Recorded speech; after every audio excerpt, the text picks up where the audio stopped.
ఇలాగే బాగా చదువుకొని అన్ని మంచి జాబ్స్ రావాలని క్రమశిక్షణతో చదువుకొని క్రమశిక్షణతో ఉండి మంచి పోస్టులు సంపాదించాలని కోరుకుంటున్నాను. మా స్కూల్లో ఏంటంటే చిన్నప్పుడు మాకు కూడా స్ట్రెంత్ తక్కువనే ఉండేది. మా క్లాస్లో వేసుకుండేది కూడా. అక్కడ ఏంటంటే కొంచెమే ఉండేది కానీ మేము బాగా కూరగాయలు వేసేది మన స్కూల్లో.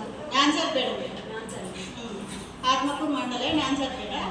మేము కూరగాయలు పండించేది మేడం. సార్ వాళ్ళు ఏం చేసేదంటే ఇట్లా తోట వేస్తే కూరగాయలు వేసి టమాటా చెట్లు, గోకరకాయ చెట్లు, బెండకాయ చెట్లు వేసి నెంబర్ వైజ్గా రూల్ నెంబర్ వైజ్గా వాటర్ పోసేది. దానికి వాటర్ పోసి ఆ కూరగాయలు ఏం చేసేది నెంబర్ వైజ్గా మంచుకునేది మేడం. నేను చదువుకున్నప్పుడు అప్పటికి ఇంకా వంట స్టార్ట్ కాలేదు. రైస్ ఇచ్చేవాళ్ళు. అయితే మంచిగా అన్ని మంచుకునేది. కొబ్బరి చెట్టు కూడా ఉండేది మేడం. కొబ్బరి బొండలు వాటర్ తాగేసి అంతా తిని మంచి ఇట్లా వేసుకున్నాక నేను ఫిఫ్త్కి వచ్చినాక మళ్ళీ ఫుడ్ స్టార్ట్ అయ్యేది.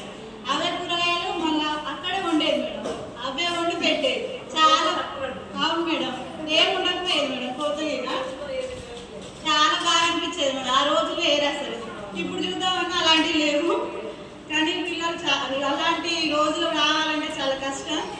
కానీ ఇక్కడ కొంచెం స్ట్రెంత్ ఎక్కువ ఉంటే బాగుంది అనిపిస్తుంది. ఈరోజు అందరు కలర్ఫుల్గా ఉన్నారు. చాలా బాగుంది. కలెక్టర్ గారు మాట్లాడాలి మీరు. అవును మేడం బాగుంది. ఇంకా నేనేం ఫస్ట్